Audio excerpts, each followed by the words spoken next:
because as a theater actor, I'd been doing August Wilson, and I've been doing A Raisin in the Sun. So to go to L.A. and be asked to play Thug One and all these things, I was like, so maybe it was some arrogance. Maybe I had some, some theatrical, arrogance with me when it came to certain roles. But I just felt like there was something there was a calling that I just had to be patient to receive.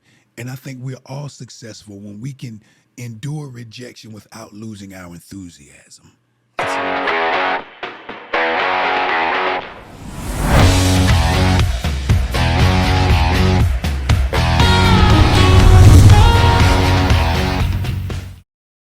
Hey, what's up, everybody? Welcome to today's episode of Talent Agent Talk, where we are bringing you real-life stories behind the scenes of TV and film and some of the educational lessons that come with it.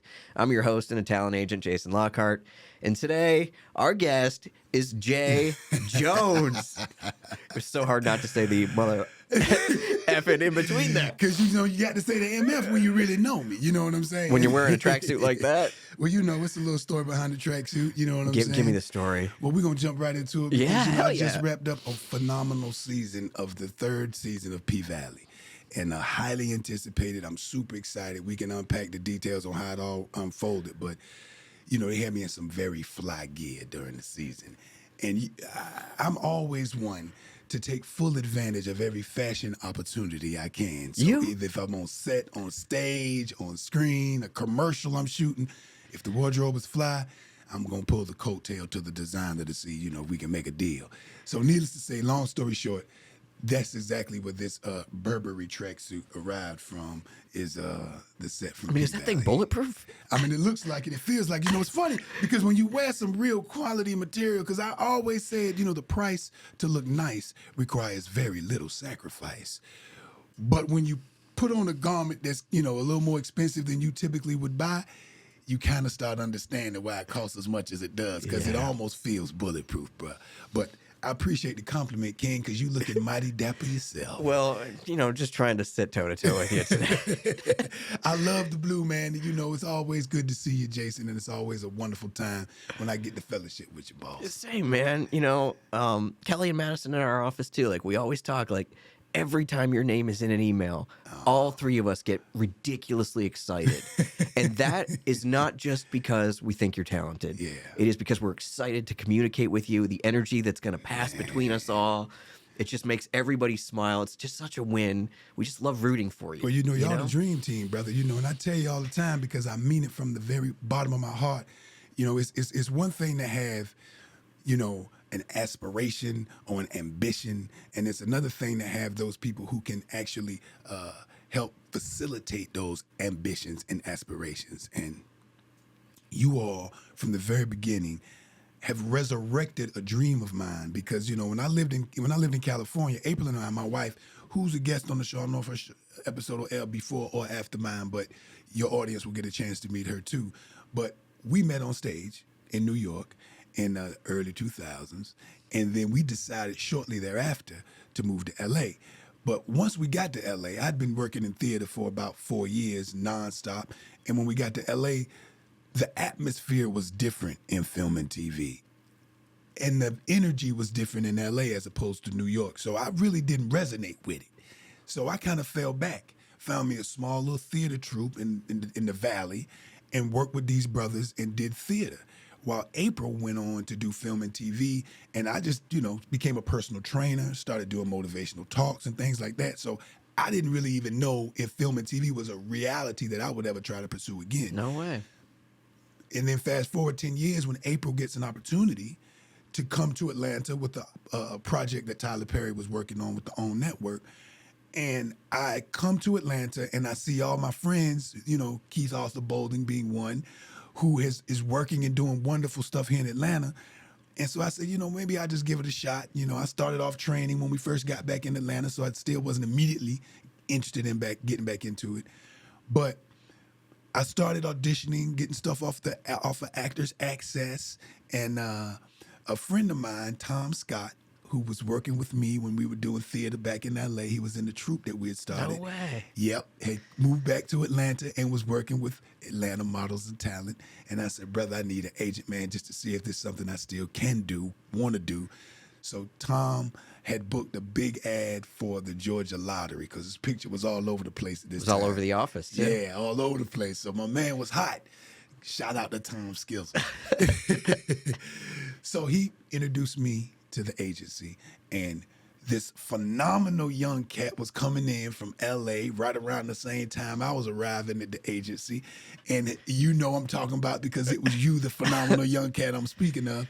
And so we kind of came in at the same time, man. And I just felt completely at home with you.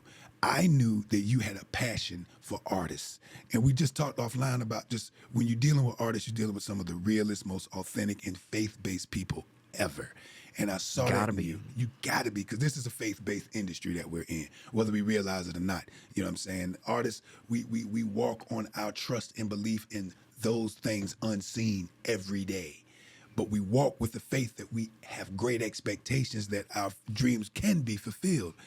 But they only can come true if we have those team members who can help facilitate it. It takes a I'm village. grateful, man. It takes a village. I always like to say what's good for the bee is good for the hive, and what's good for the hive is good for the bee. We have to collectively work together because we all have the same common goal. And that's why the teamwork makes the dream work, but you got to have the team members that have the same passion, integrity. You know what I'm saying? Work ethic. So I'm grateful for you, King, for looking out for me and guiding me up to this point. I'm grateful for you, man. In the position to sit across from you and talk about my newest project and my latest and greatest project. I know. And, I wish I could have been your agent since you were like 20. Imagine what we could have done, brother. you know? You know what I'm saying? That's like I'm just so grateful that we are controlling what we can control. And that's what we can do every day together. And we do that every day. You know what I'm saying? And I trust that you are working just as hard as I would work on my own behalf. Of course. And for that, that's priceless. You can't buy that. You can't schmooze your way into that. That's just something that's authentic and organic. real. It happens organically. Organic, baby. So I appreciate it.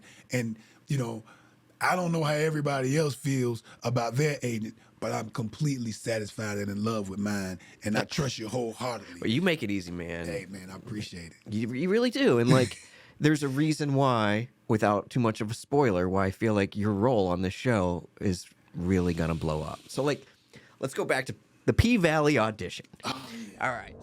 Actors, listen up. The Southeast is one of the top markets in the film and TV industry, and get ready for a career transformation like never before. Walk away with leveled up mindset and unshakable confidence.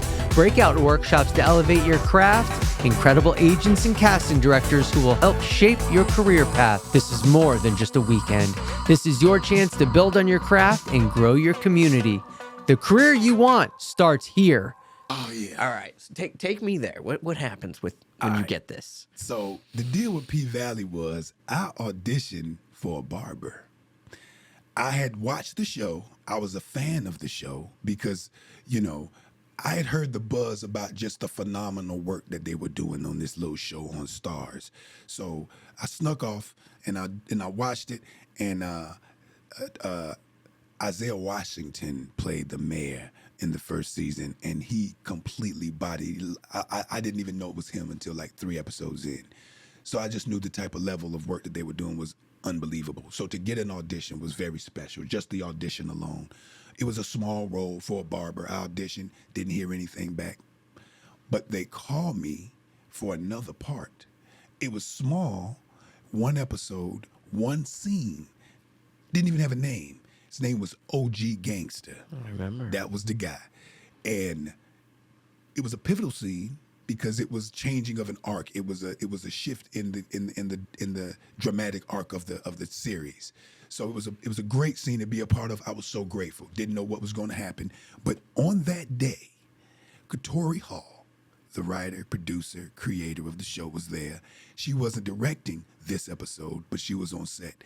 And I was walking after one set back up the stairs, and Alphonse, the gentleman who plays the lead role, said, "Have you met Katori yet?" And I said, "No, I hadn't met her yet." So he said, she's right there. She's right behind you. And she was so unassuming, like a little sister, like, you know, I like one of my little, like a home girl. I didn't even assume that this was the Katori Hall. But after talking with her for a little while, she was like, "Oh, yeah. It's a whole arc for this character. He's got a name and everything. He'll be back. Don't worry, he'll be." So I'm sitting there listening like most actors, I'm overwhelmed and giddy, but I didn't get too excited because, Yeah. we've heard these things before, and sometimes promises come true and sometimes they don't. So you got to take it all sort of with a grain of sand, a grain of salt. But fast forward about a year, there was a theater audition for a show called The Hot Wing King at the Alliance Theater. Katori Hall wrote and directed this, wrote the show, and she's directing it. So I went for the audition, and I had worked on the show during that one episode, so I was somewhat familiar with her. But I ended up getting the role in The Hot Wing King at the Alliance, and working with Katori through all those months. She would come in because they were writing the third episode of P-Valley during the time we were rehearsing the show. And she would come in and say, your part's getting bigger. You ready? You ready to do it? And so I was getting even more excited, but the strike was coming up. The writer's strike was in effect. The actor strike was imminent. So I didn't know if any of this was still going to happen, brother. So I was praying and hoping, but then the strike ended.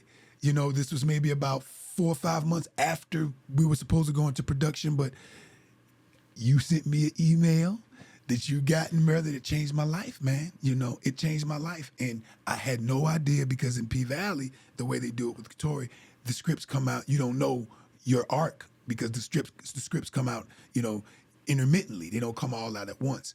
So I'm waiting on every episode to see, will I be in this one? Will I be in this one? And the characters kept growing and the things kept happening. And I was like, it was just a dream come true to work in such an amazing environment with these true artists, these masters in every area, from the wardrobe to the lighting to the cinematography. The acting ensemble was amazing. There's a lot of theater artists. Tremendous. Nico Annan, who plays Uncle Clifford on the show, #1 on the call sheet, and shout out to Nico, also was in The Hot Wing King. So I was able to build a rapport with Nico and understand, just the level of expectation when you enter onto the set of a show that takes artistry so seriously, that takes storytelling so seriously. You don't win a Pulitzer Prize by accident.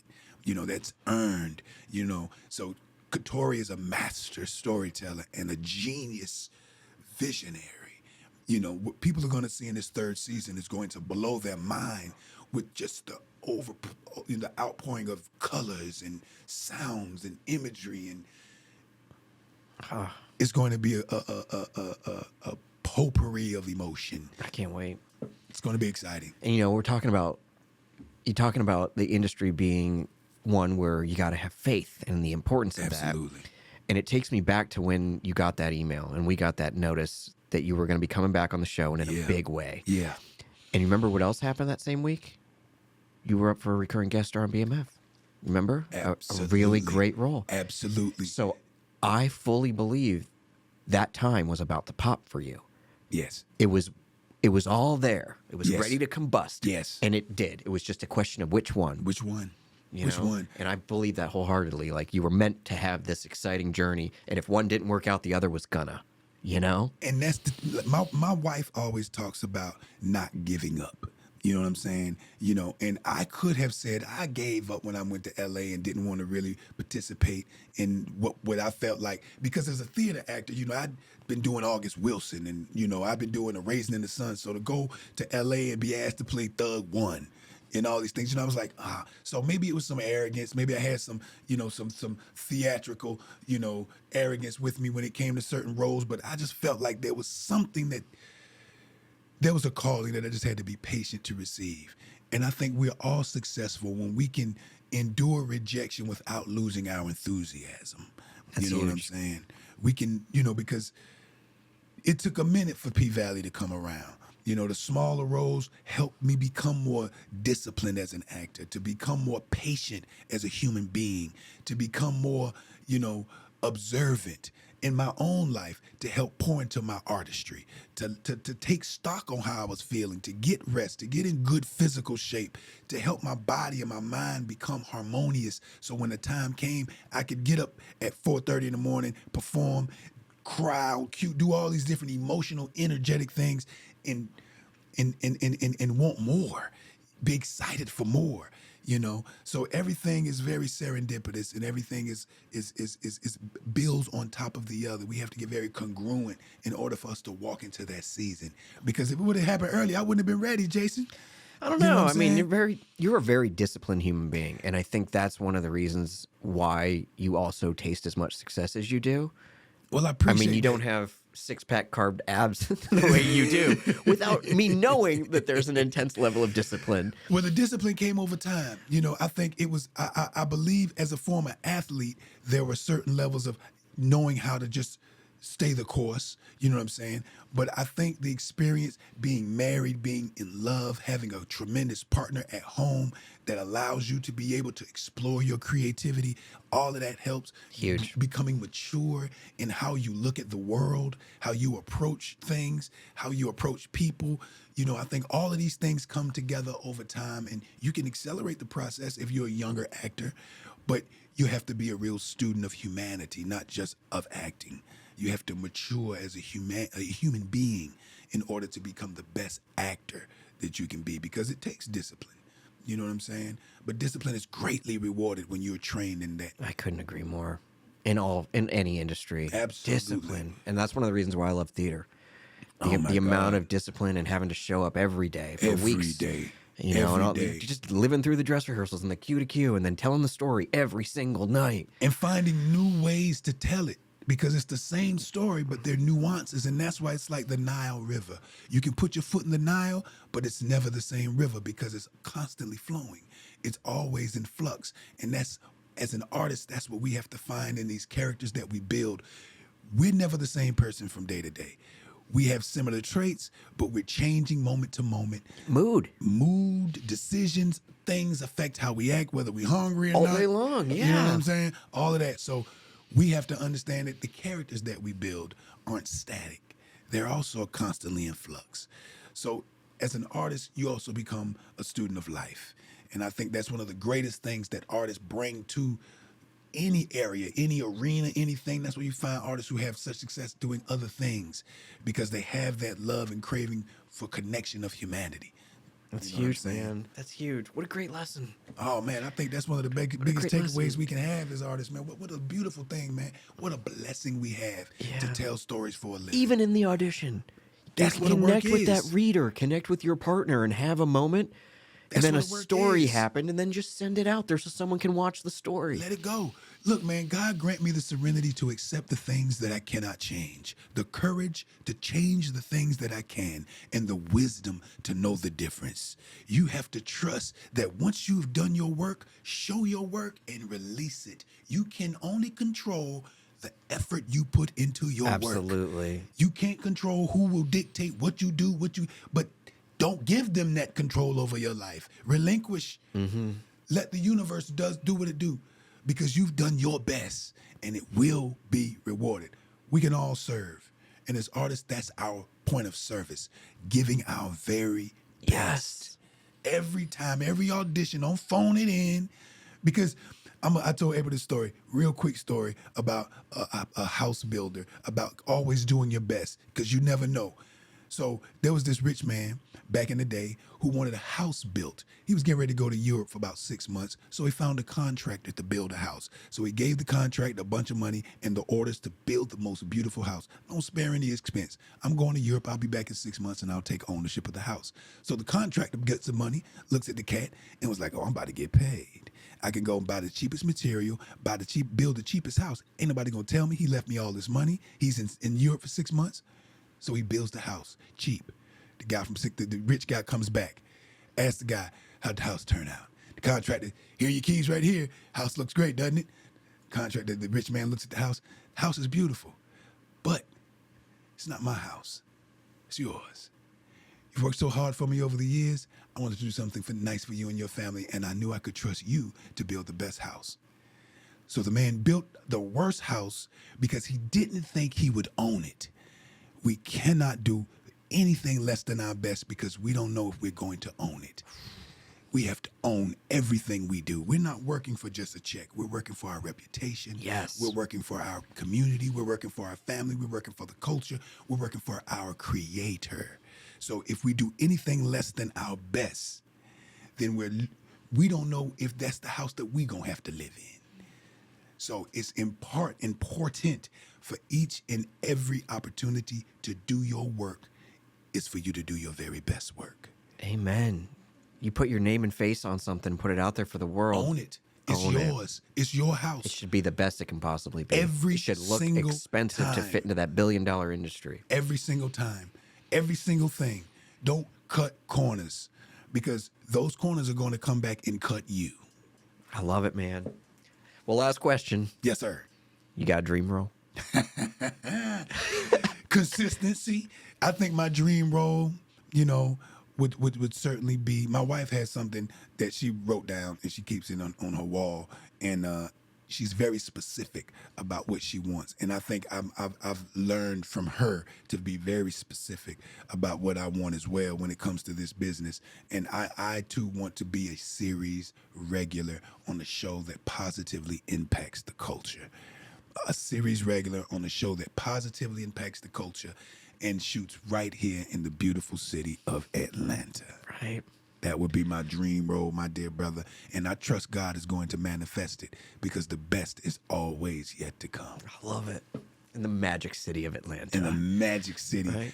of Atlanta. I don't think ever in the history of cinema has there been such great opportunities that are realistic as they are right here in the Southeast And right I'm grateful, now. man. I lived here in 91. I went to Morehouse from 91 to 95, and I had to go to New York and LA to chase this acting dream. But these young actors in the city today get an opportunity to have the best opportunity to work with talent agents like yourself, to have opportunities to work on shows like P-Valley that shoot right here in the heart of Atlanta. Now is a wonderful time to be an Atlanta actor. That's why so many people move in here. But I think those who are from here and who've toiled in these red Georgia clay for so long deserve this comeuppance that we getting. I agree. I agree very passionately. You better believe it. Well, dude, thank you for being here. Oh, man, thank you for having me, Jay. I appreciate it, Of man. course. It means the world to me, man. Yeah, brother. And I just love that our audience got to hear your story. Hey. Numerous stories. Hey, I tried to be as brief as possible because I like to talk. But I love the fact that you're doing this, brother. I'm so proud of you. Thank you for adding so much tremendous Thank you. value to the culture of our acting We're community. doing it all together. We're Teamwork doing it make the together. dream work. We in it together. And as a thank you for being here, What you got for me, boss? I got a free car. You want to reach in there and pull out something special? What I got here? Oh, I got two. Let me put one back. What'd you get? Ooh, I got the vet. Wait. No, I'm sorry. I got the Lamborghini Sesto Eliminato. No way. I got the Lambo, baby. So just yesterday, Amanda, my wife, was shopping with me for more cars for this show. Okay. And I was like, I've never had a Lamborghini on this show. I'm getting this Lamborghini. And she was excited about it too. And then boom, there it goes. Bro, this is not accidental. I told you, everything is serendipitous. I told you the very best is yet to come. That's about the best it gets. We're going to supersize this in the next few years, Hell yeah. brother. I appreciate I you, want King. to drive it. I promise you. Yeah, when you get yours, I'm a hold You come this. pick me up in Roswell. I promise you I will. In the Lambo. I'm going to hold you to that. But I believe it. That's a done deal. Thanks for being here, man. Thanks, Jay. I appreciate you, man. Appreciate you. Thank you to everybody for tuning in. And if you would like to be a guest on our show because you've got an exciting booking story, feel free to pitch it directly to us. The email is talentagenttalk@gmail.com. Again, that is talentagenttalk@gmail.com. Thank you to Jesse and Get Seen for producing our show. And Jay, motherfucking Jones, thanks for My being man, here. Jay Money, appreciate you. Hey, boss. Love you, bro. Love you too, man. Peace. Thanks again so much for watching. And if you loved that story and were interested to learn more about the casting office that actually cast that show, then I have some really cool news because our sister show, Get Seen Unscripted, actually had them on the show. So you'll see it right here. Do not miss that episode. Over an hour on one-on-one with that casting director, talking about things that they like, don't like, to help give you the edge in your next audition. So thanks again so much for tuning in and watching. Make sure to subscribe if you haven't already. We'll see you on the next one.